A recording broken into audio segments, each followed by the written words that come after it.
On le disait, cette équipe louvaniste, c'était un petit peu l'inconnu, mais rapidement, on s'est rendu compte qu'ils avaient vraiment des arguments à faire valoir. On a eu un début de match qui est parti à du 100 à l'heure. Énormément d'intensité, 27-21 en faveur des louvanistes à la fin du premier quart-temps.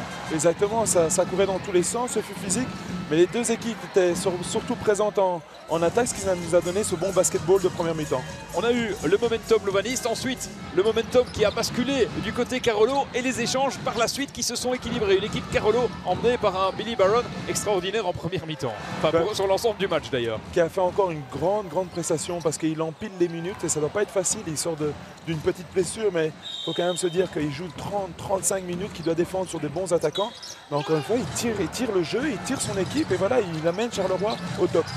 Il y a eu le petit passage à vide malgré tout de la part de Louvain dans le troisième quart-temps. C'était 54-59 après 25 minutes et c'est passé à 64-73 en faveur des Carolo. Là, ils ont réussi à grignoter, à prendre un moment 10 points d'avance. Et là, on s'est dit c'est terminé pour Louvain. Même le public ici dans le Sportoise n'y croyait plus trop. Et Louvain a trouvé l'énergie. Ils ont trouvé les ressources pour revenir à hauteur des Carolo.